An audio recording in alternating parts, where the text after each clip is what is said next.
Testing.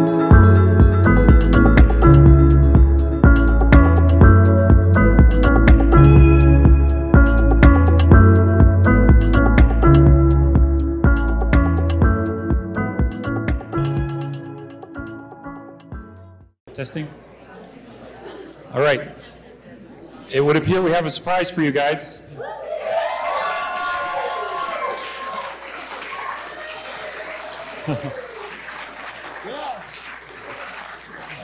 So I guess before Corey gets to his presentation, I'll give it over to Dave Wilcock. Thank you. Thank you, Mike Wiskoski. Hey, everybody, how you doing? Are you having fun? Enjoying yourself?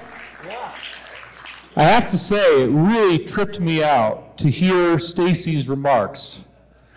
I'm serious, because honestly, the experience of something of this nature, the extraterrestrial contact, is as unique as a fingerprint.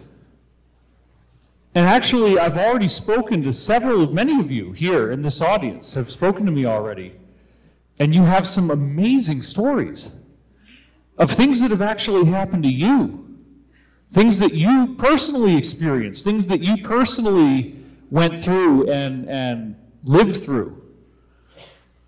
And here we are in a world, this is going to sound like a Hollywood movie, in a world? Okay. I'm trying to, maybe I got to use different language. What the is going on? Right? I mean, this is a very, very disappointingly bizarre world situation that we have. And yet, Corey Goode and I were on a television show called Cosmic Disclosure. Okay? And we were telling you all the way back in 2015, 2016, that there was going to be arrests of the most evil people on earth who have been running this planet. They will be arrested. And we were one of the very first people to be telling you this, and now it's pretty freaking obvious that somebody's going to make an attempt at this. Let's hope it works. Give a big round of applause to the Alliance.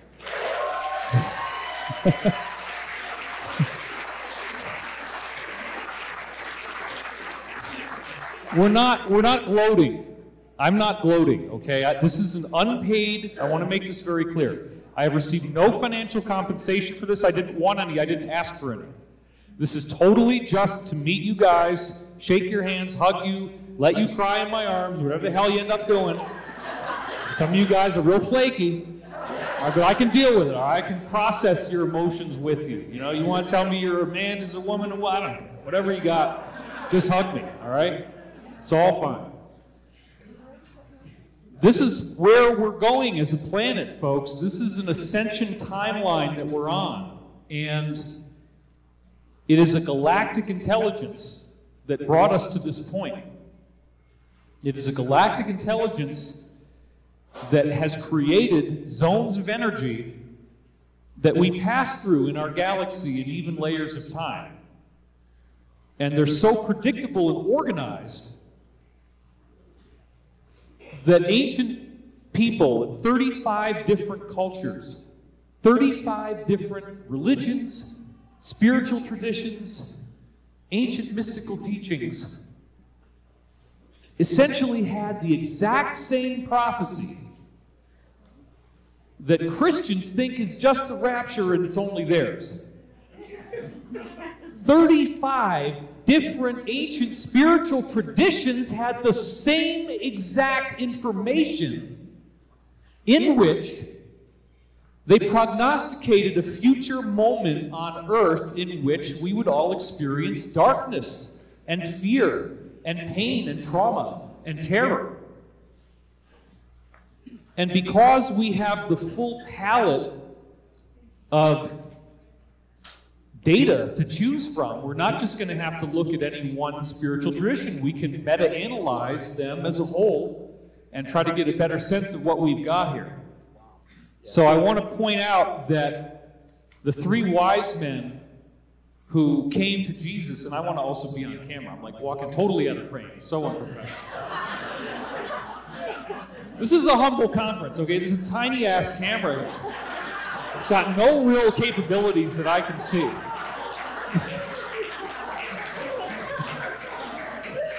I'm very disappointed. I'm very disappointed. All right. If this is my... No, I'm gonna it's not my kind.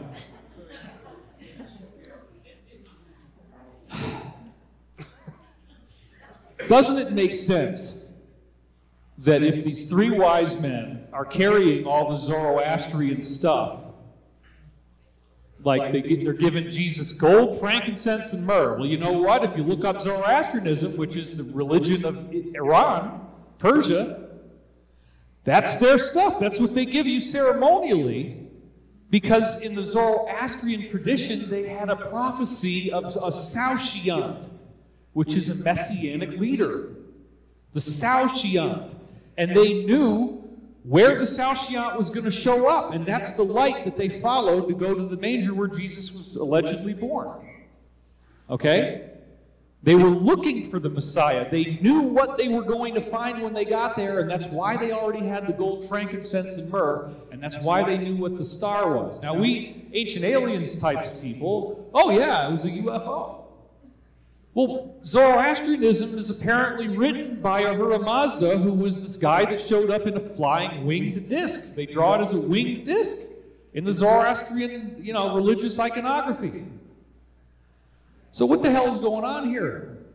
Well, when you get into the Zoroastrian end-time prophecy, it turns out that not only did Jesus come right where they expected him to show up, right when they expected him to show up. They had all this astrological calculation that had gone into this apparently. When he arrived, they knew what he had to be taught. And Jesus also arrived in a society called the Essenes. It was a very spiritual society, and allegedly, according to the Edgar Casey readings, every woman who was an initiate in the Essenes, her name was Mary. Mary was a title. And the title meant woman of God. All right, so Jesus was born into a society of receptive individuals who were working together for a common, I was going to say common goals. But we've had this whole thing about, my wife and I have had this whole thing about common goals, same car, same clothes, common goals. That's basically what America is now, right? We got this whole military takeover thing going on. Look, I'm diving around some topics, but I'm going back to the same point, which is, and please, I don't want to cut into your time too much, but I made it out here, and it's free. It's free. You don't have to pay for this. Okay, good enough. Well, he's supposed to be asleep right now, you guys. I literally don't want him to fall asleep on stage. So I'm worried about how long I'm talking. But I wanted to give you a couple tastes of good things. Just keep your palate fresh. Because once Corey gets going, I have no idea what's going to happen. I want to prep you a little bit. No, he's good. He's gotten so much better, hasn't he? Give him a big round of applause. I mean, he's really standing in front of him on the camera. And I appreciate all your support over the years. I really want to thank you, Corey. You've been a good friend. And anybody who says otherwise, I mean, look. I don't want to get too into the drama of what's happened all these years. I want to focus on the positivity, which is that when we look at this Zoroastrian prophecy, there's some very, very interesting differentials between that and what most people's common projection would be based upon what I call the Judeo-Christian subconscious bias. All right? We are apt to rank the Christian prophecies of how we think this thing is going to go down as being more authoritative as a community, as a ufological community, or whatever we want to call it, spiritual community, New Age, whatever you want to call it, okay? There's lots of different monikers for this. But underlying that is this question of what are we really doing with the Bible and our subconscious Judeo-Christian bias. And so we got this book of Revelations, right? And it's got all these very strange things that, you know, there appears to be a comet that just splashes into the ocean at some point in the middle of the book of Revelation. Was that really going to happen? The Edgar Casey readings actually said no. That all these symbolisms of like 7 lampstands and 7 seals, that this represents the 7 chakras. And it was a symbolic prophecy of Ascension that was given to St. John of Patmos, who did the book of Revelation. Or St. John the Divine, right? But he was from Patmos. Okay, so why am I bringing this up? I'm bringing this up because, look, I'm not trying to knock Christianity in any way, but I wish that we had the same level of almost cinematic adoration for other sources of prophetic knowledge, so that we're not so fixated on this book of Revelation thing where there has to be some kind of a catastrophe that takes place on earth. Now, ironically, I've just kind of perjured myself, because the Zoroastrian tradition does have a catastrophe. It says that the mountains are going to turn into liquid molten metal, and it's all going to sweep over the earth as molten light, okay, however they call that. They call this the Frascio Carenti, the final event. Molten light sweeps over the planet, and people have 2 different things happen to them. If you're wicked, you are burned by this. But if you are among the just, then it's nothing more than a bath of warm milk. Now, honestly, we've done this joke so many times, done to death. But I mean, like, I'm not too excited about a bath of warm milk. But I've talked to people, and I guess in Iran, you know, if you had lots and lots of goats or cows or something, and there's so much freaking milk that you just don't even care, and you're like, I don't need to go to the store and buy 20 freaking gallons of milk. I just got these cows here, and I got to be really careful about how I gesture that way. That's not a good idea. We're not going to gesticulate on how the milking of the cow would take place, because that could be misinterpreted, and I don't want to give you the wrong impression. And I got to stay in frame, man. You should have like a lens on this thing. What's going on? Anyway, all right. So, look, the Zoroastrian tradition, it's amazing, because it's not the... There's all these other places, as you've probably all seen my videos. So I'm kind of giving you an overview of things that you've already heard before. But when we get into the Hinduism, which is, again, you know, Zoroastrianism and Hinduism originated in Siberia. This is their own research has proven this. There's a Siberian Roswell that I did several episodes of Ancient Aliens about, because we kept going back to the topic. And the Siberian Roswell, believe it or not, Stalin heard about records in the early 20th century where they had dug up a vault of artifacts in Siberia that included something that looked like a long metal cylinder, like a rocket, and it had Sanskrit written on it. And when I talked to Pete Peterson and other insiders, and I think you said the same thing, Sanskrit appears to be some kind of extraterrestrial language, one of them. Latin might be another one. Hebrew might be another one, definitely. You know, there's a few of them. But Sanskrit would be one of them, extraterrestrial language. So when we got our Roswell, Stalin got pissed off about that and didn't want to have his name be besmirched by the U.S. saying, oh, yeah, it's just a weather balloon. So what does he do? He says, go dig up that stuff that they found in Siberia, because they left it buried. They didn't know how to get the rocket out. So they went and dug it up in World War II, literally, after World War II. And according to other insiders who seemed very credible, they were able to do some reverse engineering, get some gravitational correction, and they built spherical UFOs called cosmospheres. And that was one of the early stages of the Russian thing. And apparently, if you look at the Challenger disaster, where the space shuttle blows up for some weird reason they blamed on O-rings, you can see one of the Russian cosmospheres in the frame. Because that's what happened. The Russians shot the shuttle down. And because it was exotic technology, nobody knew what was going on. But that Siberian Roswell is a data point that you can double click on and realize that this site where they found the rocket and they found apparently other really cool artifacts down there that then led to a whole Russian technological revolution just like we had in Roswell. That's how they got theirs. It lends evidence to the idea that there was a civilization in Siberia, that the Earth shifted on its axis. This is the Atlantean catastrophe, right? That Antarctica was formerly habitable for humans. There were forests, and there was sunlight, and there was water, and buildings, and apparently a lot of pyramids. I mean, one of the craziest damn things that ever happened to us was when we were talking about Antarctica, and we had Emery there, and then there's this security guard guy. Remember that? Yeah, he said that he was a Marine.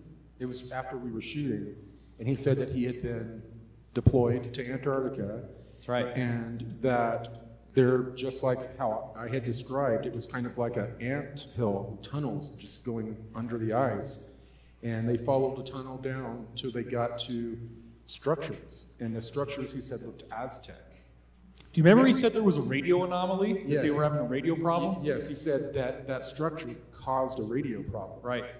They had to end up dropping down hard lines to communicate because radio would not penetrate, even if they used repeaters. And I remember asking him, how did you feel when you saw these pyramids? And he it was an inappropriate reaction. Like, I would have been excited. He was terrified. And he said, because I knew I wasn't supposed to be seeing this. It's a very typical military type of response, but you know. You find out the source of the radio anomaly is these Mayan-style pyramids under the ice in Antarctica. Well, I guess history's a little bit different, and maybe the military knows something they haven't been saying, because isn't it strange if they just kind of send us down here and see what our reaction is going to be?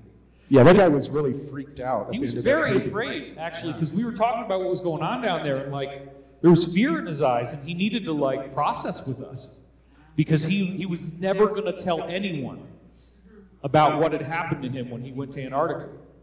And he just randomly got hired as our security guard. And then we had this whole conversation. So those kind of things happen.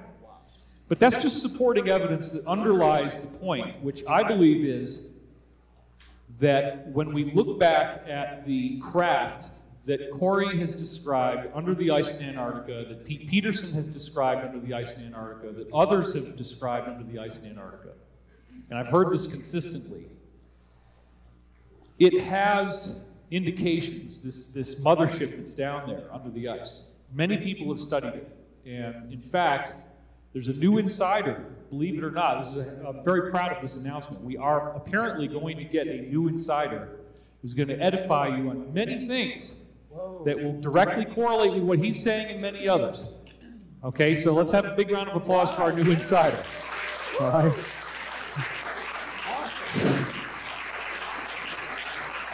It's become kind of a scary situation, you know? It's a scary situation. It's going to validate a lot of Pete Peterson's information, too. Yes, right? yes. This is from the Peterson lineage. So this is someone who knew him, worked with him, and can vouch independently for many, many things that he said. Okay, it's going to be really exciting. And in fact, what I would like you to do, if you'd like to make sure that you don't miss this, go to a website, okay? It's thedisclosure.live. Thedisclosure.live.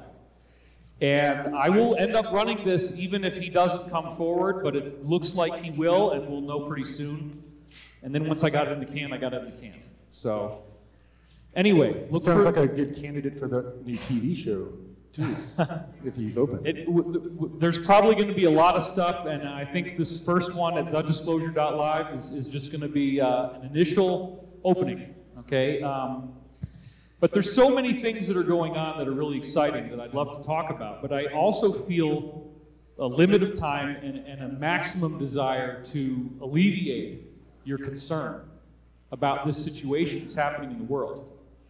Okay, because I get it. I get how unbelievably distressing this is. But all of these circumlocuted tangents I've been going off on do centralize back into a point here. And that is this. The Zoroastrian tradition has all of the characteristics of having been given to us by an extraterrestrial that identified as a Ahura Mazda. Okay, you might want to identify as Jesus or Buddha or whoever, but there's a lot of Jesus here. Believe I've already met Jesus. I think Mike Wisconsin's Jesus. Frankly, I mean, look at him. He looks just like him.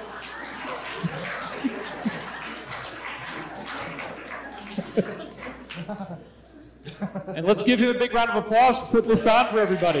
He's doing a great job. All right. Way to go, Mike Wisconsin.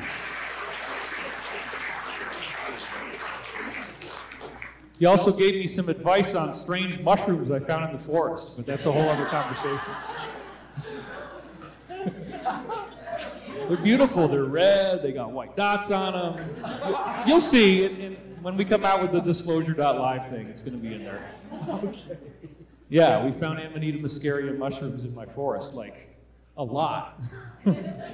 So now we have about 30 jars of this very strange elixir that we cooked up properly based upon ancient recipes that we had to find, because nobody knows what to do with these mushrooms. But yeah, everyone that wants to partake has to wear Nikes. We changed it to green tea because people didn't feel good about Kool-Aid anymore, So the table in the back's got green tea. Can you believe this shit that's going on? I mean, come on, everybody. It's like, but how much more of a perfect appreciation could we have of the events that are taking place now than to look at the Zoroastrian end-time prophecy? Because I haven't even gotten to the real point yet. Yes, they talk about the solar flash. They analogize it with this concept of molten metal coming down from the mountains, and that if you are of the just, you have this experience of taking a bath of warm milk, which I'd love to reconfigure that somehow. Maybe like 10,000 naked ladies are licking my body. Maybe that would sound bad. I don't know. That might be really bad, though. It sounds bad. 10,000? Why would I even come up with something like that? Woo! And I don't know if I want to be licked that much. It just doesn't. Well, you haven't made a penis joke yet. That's true. Yeah. That's true. So I'm trying to be more hetero this time. Thank you for that. Thanks for keeping me on the straight side this time. I've been known for my gay humor. It's just something that's a trademark. But anyway, yes, I've learned to level up my maturity of the sexual joke so that at least it's a heteronormative joke that I just made. Okay, which I guess some people are going to be very upset about. They want the gay David Wilcock jokes. But today you're getting heteronormative David. I apologize in advance for all the people who are horribly offended online when this video leaks. Because they're out there, right? They get really upset, and now I kind of feel good in some ways, because now everybody else is getting trolled. Now you all are getting trolled, right? If you dare to open your mouth and talk about election fraud, you're done. If you dare to open your mouth and say the vaccine isn't the greatest thing that's ever happened for humanity, you're done. Right? I mean, this is true. So, this is our problem now. And what a weird, sissy way to kill everybody off. You guys are sissies, man. Oh, would you like a little shot? We won't do anything, don't worry about it. We got a pandemic. You got a little NHS app on your bloody fucking phone. Oh, don't worry, it's just going to make you feel better. It's not going to actually get rid of COVID, mate, but it'll just get rid of some of the symptoms. Like you being alive, we don't like that symptom. We don't really like the symptom that there's a flea problem. We just shake loose the fleas, mate. I've heard all this shit. Hope I'm not upstaging the rest of you, but I'm sorry. How am I going to follow this? I'm not too happy about these people. And I'm not too happy about a lot of things. However, since we're on that topic for a minute, and nobody has actually tried to stop the video from running, so up here, I don't even know where to begin with that. In fact, there's so much that I could say, but it's important for everyone to understand that I took time off because of briefings that Corey and I were both receiving. And the briefings were that when you're a legacy name like we are, and we start saying, quote unquote, the wrong stuff, there's consequences that never would have happened before. This has become perilous for people who have had names that have built up over years and followings that have built up over years. Like, look at what happened to Dr. Joe Mercola. His entire website taken down. Everything he's ever done scrubbed off the internet because of threats, because of death threats and all kinds of crazy stuff.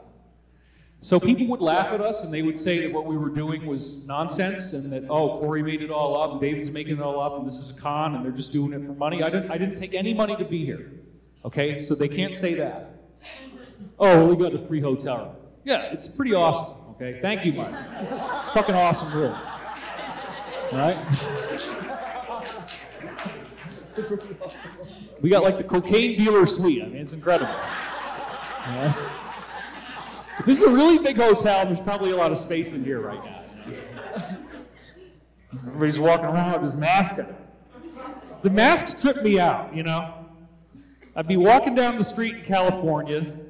Perhaps there was cannabis involved. I don't know. I'm not going to admit to that. But I'm walking down the street in California when this whole COVID thing started, looking at all these people with masks on, having an enhanced psychedelic experience. And it was such a bug out. It's such a freaky ass bug out. Like zombie people walking around. Like, what the is going on? And it's so haunting, and then I'm like, everybody just kind of snapped into this thing. And they're all doing it. And they're just like, oh yeah, you know, now we walk around like this. And now we saw the bubble people. We saw these people in the store, and they had bubbles on their heads. They had plastic bubbles. And then they had a plastic hose that came out the top that went down to like a belt pack. And the hoses are all kind of jangling around like elephant trunks. So the elephant doesn't really know what he's doing because he drank too much liquor or something. You know, elephants, they soak their trunk right into that liquor bottle. And they're walking around, and the bubble people, it's like, what is this shit? And they think they're safe. And then you can't laugh, right? You're not allowed to laugh. You're not allowed to laugh at the bubble people. Because their feelings are going to be hurt. They have feelings inside that plastic. It's true, man. I'm telling you. Do you believe it? There's feelings inside? Yeah, there are. I don't understand this stuff. What the hell? And if I had the choice, I'd say, you know, let me just kind of hang out a little bit and see if this shot's a good idea or not. I'm not just going to like jump in on this thing because, you know, it's pretty strange. The way that like the President of the United States was banned off of social media, these people think they're better than the President. Regardless of what you think about them, they think they're better. They think they know better. Oh, F you. And then they're telling you, oh, well, we know what's true. So we have these fact checkers, and they're going to tell you what's true. Well, you all have seen through that. So don't you think maybe, just maybe, they might have been doing it to us too? You think maybe there might be some fire under the smoke of the UFO community? You think maybe they've had some technology that they haven't been honest about? Do you think maybe these people have had a goal to reduce population? And do you think maybe if we had these technologies, that population would increase? Because we have food for everyone. We have water, drinkable water.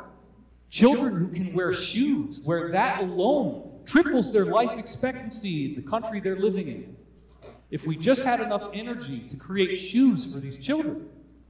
But if we can generate our own energy without having to burn fuel, we no longer need a money system. Big round of applause for that, come on. Now look, I'm probably jumping ahead of the script a little bit here, and the script is one that I'm co-writing.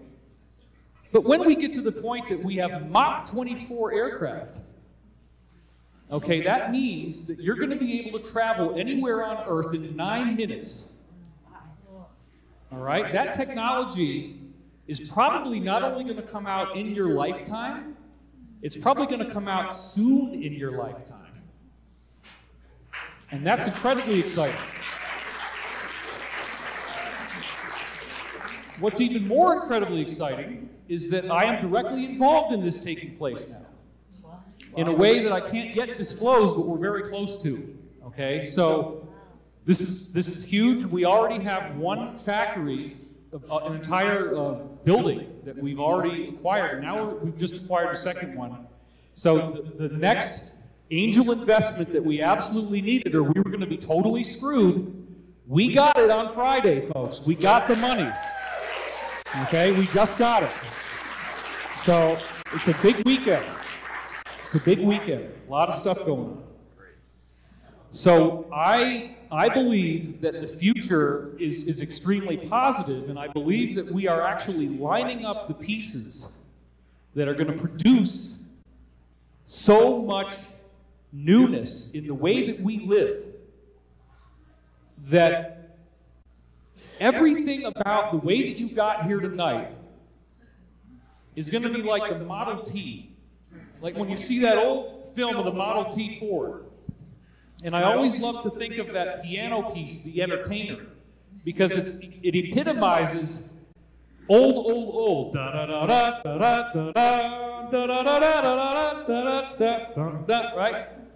The whole way that we just got here in this freaking car, it's spitting out pollution, burning fuel, it's basically, as Corey was saying, no different, really, than the locomotive in the early 1800s, except that they figured out to put rubber tires on the damn thing. And oh yeah, let's burn gas instead of coal. It's basically a locomotive that got to jump off the tracks by putting rubber tires on it. So it's a 200-year-old technology, more or less, that we're using right now. Is that ridiculous or what? Yeah. But the most powerful people have an economy that is built around the profits that sale of energy product produces. So what we're dealing with today is a civilization that is stunted in its growth, where we have smartphones that are so advanced that apparently you can create like a fake vaccine passport. You know, I'm not saying anybody's doing that. Nobody here told me they were doing that. Not one person in this audience told me they've been making fake vaccine passports.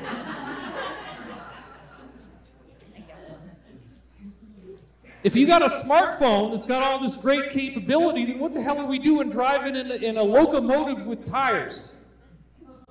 It's ridiculous, right? So this prophecy of the coming new age, the Zoroastrian thing, dips into what I believe is a very fundamental time capsule that extraterrestrials gave us, identifying as Ahura Mazda, the god of Zoroastrianism. And that this tradition, this Zoroastrian tradition, didn't really make sense until it unpacked with the things that we're actually seeing now. And for me, being an expert in cross-cultural analysis of religion, I'm looking at this going, holy crap. The Zoroastrian prophecy, if I look at it like a horse race, I mean, they're way in the lead now as far as like the intensity and the specificity of how it was designed and what we're actually seeing now transpire in the world. So why do I say that? I say that because, unlike Christianity, and I'm not knocking Christianity, again, remember, Zoroastrians came to where Jesus was born because they knew he was going to be there. Because Ahura Mazda told them he was going to be there. The Saoshyant prophecies were very specific. And they're supposed to be, at this time, actually, Zoroastrians, one of the things that's really cool about this prophecy, you'll love this, because they told you the same thing, the beings told you the same thing. Everybody who ascends is the Saoshyant. Right? That's the thing that the Casey reading said that's also in Zoroastrianism. The Saoshyant arrives on earth. It embodies on earth in us. We are the embodiment of the Messiah. That makes me and someone like Corey equivalent to Morpheus, and you're Neo. And that's pretty freaking cool, right? Oh, yes. We are the awakening Saoshyants. We are the awakening masters. We are here to complete the prophecy. The Zoroastrian prophecy is very specific in the focus on individual responsibility. The importance of drilling down into the fundamentals of why you are here. What is your life about? And when there is a crossroads taking place on earth at this time, are you going to be the one who sits on the sidelines and lets people like us take all the bullets for you? Well, the answer is no. Give yourselves a big round of applause. Because you are this audience, wow. We have been meeting you guys and talking to you guys, and I'm so pumped up about how energized you folks are, the amount of involvement that you have in what you're doing. You are actually going out there and getting involved in this. You have come to an event where you can network with other people and experience a joyful family reunion. And then even your deadbeat dad showed up. Right here. Daddy showed up.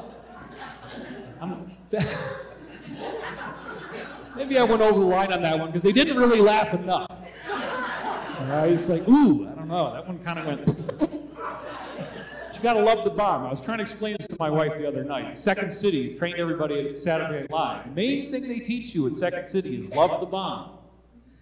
And so as you are the awakening Saoshyants here, we're all dealing with this vagaries of publicity now, and what happens when we go out there and we try to make statements. And now there's no discrimination as to who's going to be censored, who's going to be threatened, who's going to be attacked, who's going to be confronted. Everyone is experiencing a dark night of the soul. Well, the Zoroastrians totally told us to prepare for just this. And what they said was that the satanic force, in fact, some of the derivations of words for the devil come from Zoroastrian tradition. And so one of the words that they commonly use for the devil is Ahriman, spelled A-H-R-I-M-A-N. So, why do I bring this up? The Zoroastrian tradition is singular in terms of how it explains what the negative is and what happens at the end of the cycle to the negative, which we're in now. It says that Ahriman was built, and I'm sorry if it's going to offend anyone, I'll just use the word God, okay, because this is how they talk in Zoroastrianism. And we're not going to get into the fact that they make women hide for 5 days while they're having their period, that they don't like dogs. Okay? We won't talk about that. Zoroastrianism is a little weird, okay? They literally have woman's time, 5 days a month, where they're not allowed to interact with anyone and they just hang out together. She says, I would love that. Okay, so that's one fringe benefit. If you happen to be Persian and you practice Zoroastrianism, which apparently Freddie Mercury of Queens is the biggest celebrity to be a Zoroastrian. You would never remember having the fight. That's true. It'd be a very unique experience. Zoroastrianism talks about Ahriman, Satan, whatever they want to call it. But this is a really weird thing. So I'm going to use the word God, so just bear with me, okay? Zoroastrians say that God created Ahriman to be defeated at the end of the cycle. That he was created to be defeated, and he is hopelessly bound to have to reveal himself the entire time that he's doing the things that he's doing. Isn't this exactly what we've seen? They have to broadcast their symbols. They have to show you the all-seeing eye. They have to show you the compass. They have to show you the black and white tile floor. They have to do the Masonic arch. All this kind of stuff. The funny symbolism, the devil horns and the fire and the blood and all this kind of stuff that they do. All right? Zoroastrianism makes it very clear that they are required, and they know this, right? They know that they have to play by the rules. We've all heard this. Oh, well, they have to tell us what they're doing. Well, we know this. So when they play by the rules, they are also guaranteeing that they will be defeated. Do you follow me? Why are they guaranteeing that they will be defeated? Because they have to give us so much intel about their existence that it's absolutely undeniable anymore to everyone.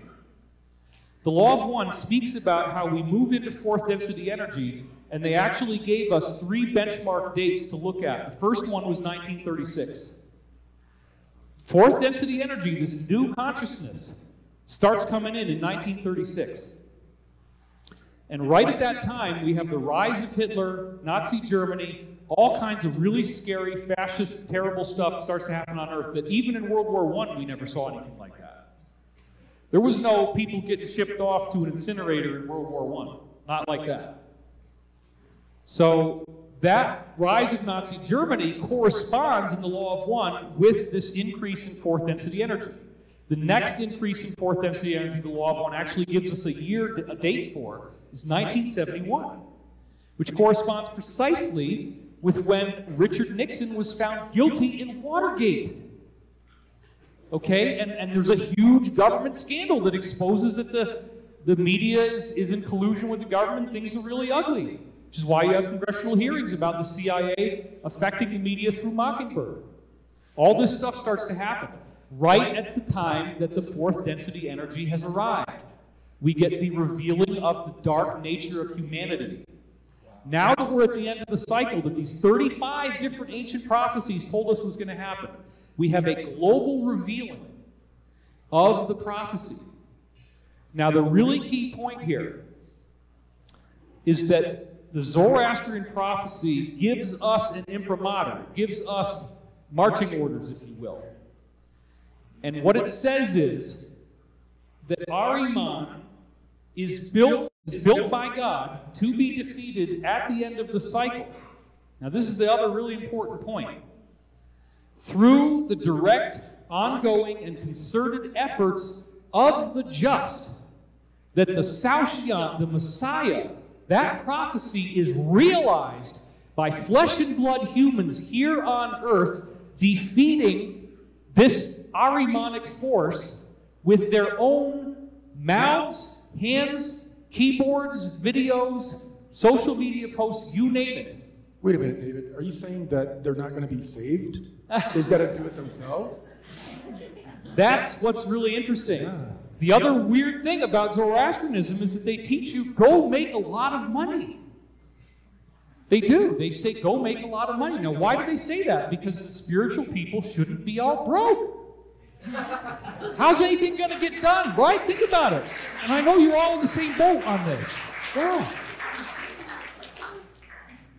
So, I didn't want to take the whole time, but I wanted to give you this very important thing.